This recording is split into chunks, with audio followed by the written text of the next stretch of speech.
Gemar Chatima Tova. On Rosh Hashanah, I shared 2 letters I imagined writing to different congregants, and this being letter writing season, I thought I'd write and share a few more. I actually learned this is a genre of sermon called an epistolary sermon, so hopefully I won't tire of this, and neither will you, but if you do, tell me another time. I wrote 3 letters that I want to share with you tonight. 1 to current Jewish college students, 1 to their parents, and 1 to the university presidents. Here we go. Dear CAI college students, it's me again, Rabbi Lucas. You may remember I wrote to you back in 5782, after the last Gaza war, to express my concern for what you were experiencing as Jewish students on campus, and to share some of my hopes for what you might learn and experience Jewishly during your time in college. Boy, does that seem quaint in hindsight. I could have never anticipated how bad things would get for you and for Jewish life on campus. I don't need to tell you about all the ways in which you've been made to feel uncomfortable, targeted, and even threatened this year simply because you are Jewish. It is well documented. Here's what I do want you to know. We love you, and we are here for you. When Susan Work and I held pizza gatherings for you while you were home over Thanksgiving and again in the spring, our main goal was to give you a big hug and let you know that we're here for you. We also wanted to hear what you were experiencing and how you are dealing with it. Our shock and dismay at what you experienced was only matched by our awe and pride at the way you handled difficult situations with grace, humility, and sophistication. We have resources that we believe can be helpful to you, but you already have abundant resources inside of you that will guide you through these challenging times. We hope you have the courage to access them. As a parent, I can't help but think back to when I was in college and to reflect on how different my experience was from the experience you're having. College for me was a wonderful time when I met a wide diversity of people from all over the world, from different backgrounds. We built friendships that endure to this day and continue to nourish me, even though we have very different beliefs, opinions, and perspectives. Allow me to tell you just one story. One of the student speakers at my graduation was a friend of mine named Joshua Wilson. Josh was the first person in his family to go to college. He was raised on a farm in Alabama, and he spoke with that deep Southern drawl. In his commencement address, he talked about how different the New England college environment was from the world he came from. He said, "I knew about raising cattle, but I didn't know about postmodernism. I knew me some football, not feminism. I knew the Old Testament by heart, but I knew nothing about Judaism." He then talked about how when he went home and his mama asked him what he had learned in college, he reflected on attending a Chinese New Year celebration and a Jewish Torah study, and he concluded the following: "For me, Brown is about challenges and changes. It's about speaking out for what you believe and sitting down to be enlightened by the perspectives of others. Some of my opinions have changed, while others have been strengthened through the thoughtful reevaluation that resulted from encountering the well-articulated views of others." Joshua and I had about as different an upbringing as 2 people born in the same country could possibly have. But I think he learned a little from encountering me while we passed through the same college, and I certainly learned a great deal from meeting him. I guess what I want you to know, dear college students, is that you deserve that kind of environment where people are curious about one another and respectful to one another, where you are not pressured to give up part of who you are in order to be accepted, but you are welcomed precisely because of who you are, where you come from, and what you believe. I hope as your rabbi that you are proud of your Judaism, and I hope you continue to learn and grow. We bless you that you should continue to be yourselves. You are interesting and worthy, not in spite of your Jewish identity, but dafka because of it. Yes, being Jewish means being different from many of your peers, but our tradition teaches us that there is dignity in difference. Allow me to teach you one text from our tradition. The Mishnah teaches us of the greatness of God in contrast to an earthly king. When an earthly king mints a coin, say the rabbis, every stamped coin looks identical to the next.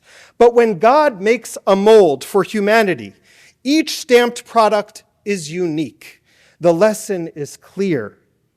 There are those in this world who think that in order to be worthy, you need to look or think a particular way, and they want everyone else to look and think the same as them. But the great blessing of being created in the image of the divine is that every single person you encounter, and of course you included, is of equally infinite value, and each of us is different and unique. I hope you have a good school year. Remember to eat some vegetables. And I hope you'll tell me what you've learned when you come home and visit me. Many blessings, Rabbi Ari Lucas. Dear parents of college students, I know you're worried about your children. So am I. That seems to come with the territory of parenthood, and maybe Jewish parents get an extra dose. One of you showed me this year a spreadsheet that you made when your daughter was choosing which college to go to. You created a net anti-Semitism score. You took the number of anti-Semitic incidents on the campus and weighted against other factors of Jewish life, how many Jewish students, the strength of the Hillel, so on and so forth, and each school got a score for how Jewish-friendly each school was. I wish you didn't have to do that. For a little perspective, I want to share a thought experiment I heard from Rabbi David Wolpe, whose article, My Year at Harvard, I highly recommend to all of you. I also recommend anything Dara's written on the subject. But Rabbi Wolpe shares the following. Even with all of the challenges he encountered this year, he says the following. I imagine a conversation with my great-great-grandfather, and it goes a little something like this. You know, we're having a tough time at Harvard. And he responds, there are Jews at Harvard? And I say to him, yeah, but there's a lot of hatred of Israel. And he responds, there's an Israel? The point of the story is that even with all the challenges we face this year, we are, as a Jewish community, incredibly blessed. And we should not for a minute take for granted the many ways in which the Jewish community over the past 150 years has built collective strength and resilience, established relationships that will help us weather this tumultuous time. Anti-Semitism is not new, but our capacity to deal with it is. These problems didn't arise overnight, and they won't go away overnight. Let's be patient and thoughtful as we consider what is really needed in this moment. My main message to you, parents of college students, is this.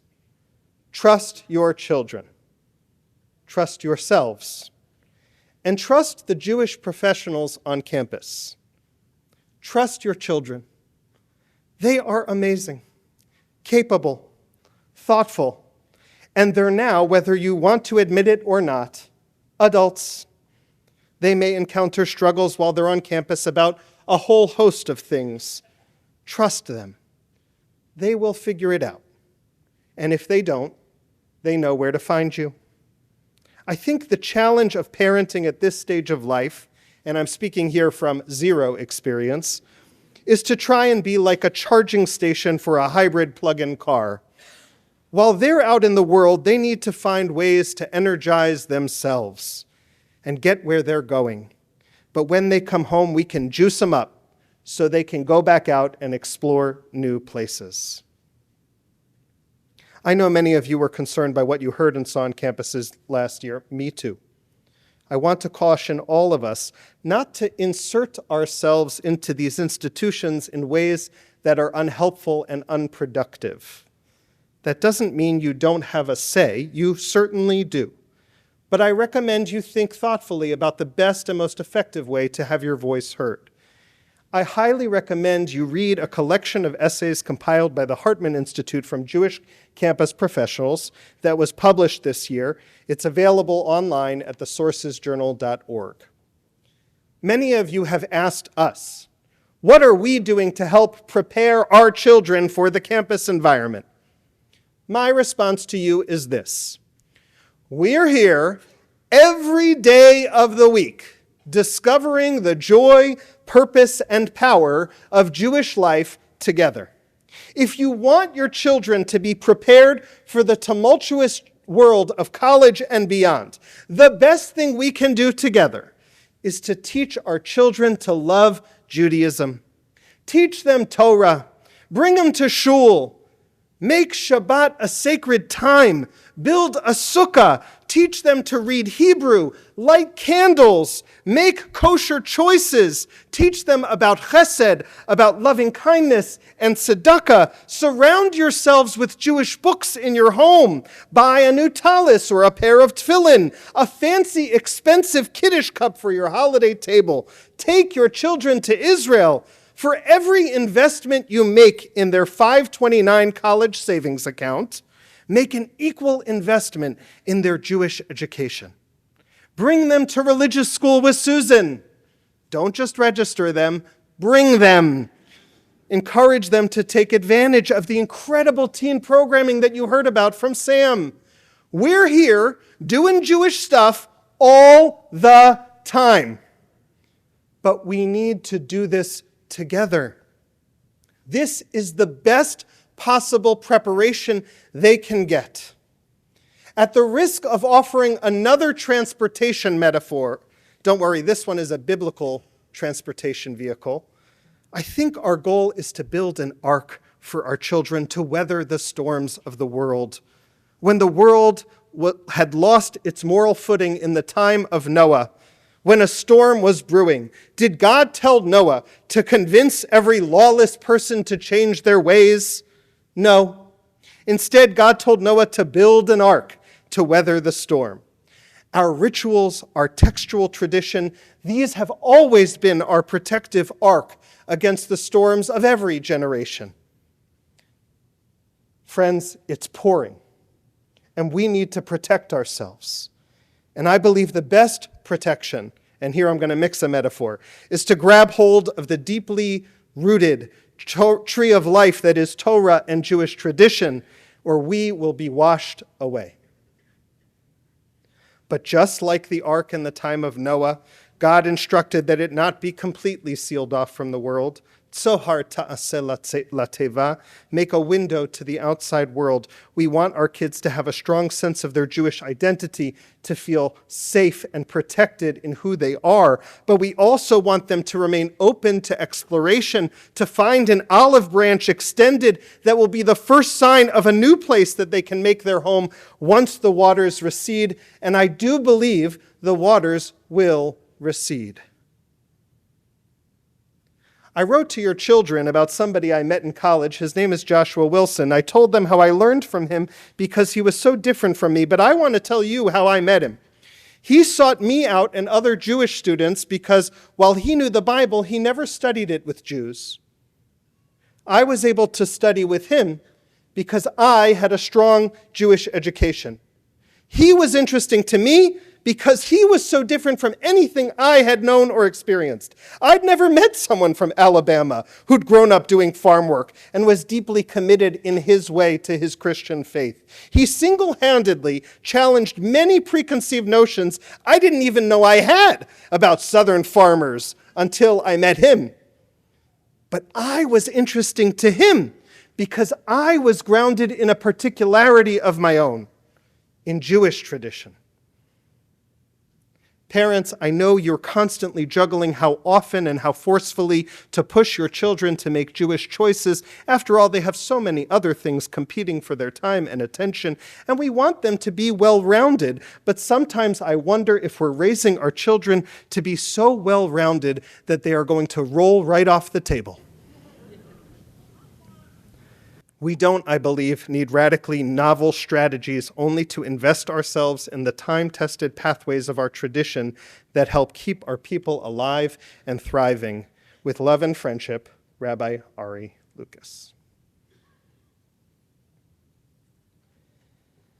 Dear University President, you don't know me. My name is Ari Lucas, and I'm a rabbi. I graduated magna cum laude from Browning University in 2005. Nice to meet you.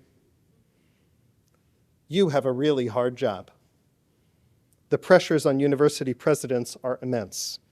To raise funds, to lead vast academic institutions, to contend with the competing needs of faculty, students, parents, alumni, and occasionally to be hauled into Congress to testify about politically charged topics. I thought synagogue politics were challenging. I can't imagine what your daily experience is like. I pray that God gives you strength and wisdom and a sense of fulfillment, knowing that you are a steward of one of this country's most important institutions. I won't presume to tell you how to do your job, but I want to share 3 things with you that I hope you'll find useful. Number 1 is an image, number 2 is a text from Jewish tradition, and number 3 is a request. First, the image. The image is a picture of my bubby of blessed memory. That's a Yiddish word for grandmother. She's wearing a graduation cap on her head. At every graduation in my family, middle school, high school, college, bubby of blessed memory would predictably do the same thing. She'd grab the graduation cap off my head or off one of my sister's heads. She'd put it on her own head, and she'd insist on taking a picture. She'd start walking around in it with so much pride, and she would beam as if it were a royal crown, as if it were her accomplishment, because in many ways it was. You see, Bubby never had a graduation of her own. She was 7 in Poland when World War II broke out. She survived the war in hiding. She was married at 16 and immigrated to the United States via Israel. That her children and grandchildren could attend and graduate from the finest institutions in this golden Medina of America, an opportunity she never had, was the source of so much nachas, so much pride. It represented so much for her: opportunity, acceptance in this society, accomplishment, security. I knew when I went to college, I did so because I was standing on her shoulders and the shoulders of the many immigrants and refugees who came to this country in search of opportunity, which is why this past year has been so hard for so many Jewish families. Because for us, college meant everything. The reason I'm sharing this image with you is I want you to know how much we need colleges to be a safe place for us as Jews. We needed them to continue to be places of opportunity, diversity, and learning, not only for us, but also for us. Here's the Jewish text. It's from an ancient rabbinic midrash, a gloss on the Torah. Our rabbis teach, Derech Eretz kadma leTorah. Derech Eretz is prior to Torah.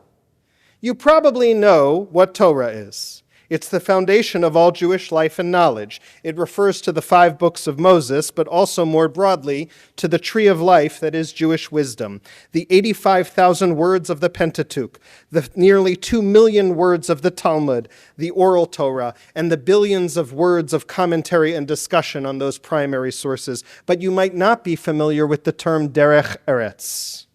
The words literally mean the way or the path of the earth. But it's a term that refers to civility, being kind and respectful, being decent, and not to use a Yiddish word to explain a Hebrew word, but it means being a mensch.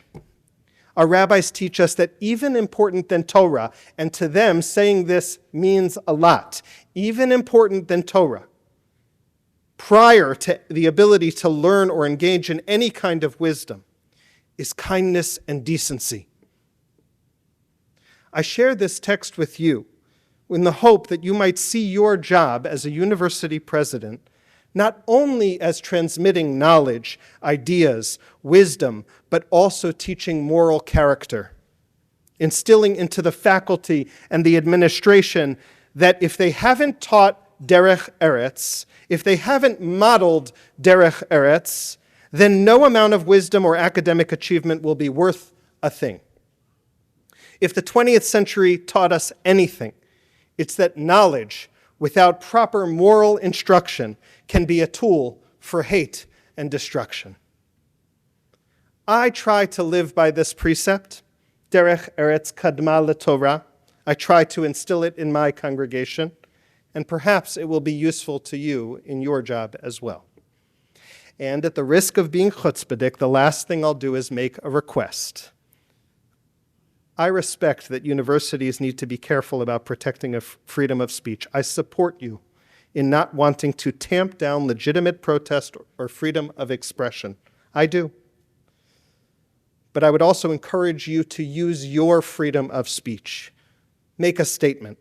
Tell your students, tell the alumni, tell the faculty what you think about these issues. Do so with integrity and honesty, with respect for difference, but use your platform to say something. If you're concerned about anti-Semitism, say so. If you're unsettled by the tactics of campus protesters, tell them and tell us. If you support investment in Israel, make it known. Use your freedom of speech so that we all might learn from your leadership. This is a moment which demands leaders. I get that you need to be careful. Trust me, I do. I have a congregation of my own. But I think you can be diplomatic and take a stand on important issues of the day. Even if I disagree with you, I will respect you for having done so. Thank you for all you do. Sincerely, Rabbi Ari Lucas. And here's how I'd like to conclude all three letters: to the students, to their parents, and the university presidents, and even to you, my dear congregation, on this Kol Nidre Eve. I pray that God continue to bless us all with wisdom and discernment. May we have the audacity to learn with one another and from each other. May we have the humility to recognize that none of us has the monopoly on truth, and the conviction to share a piece of ourselves with everyone we meet. And may the voices of hate and ignorance yield to the voices of love and kindness. Ken Yehi Ratzon, Gemar Chatima Tova.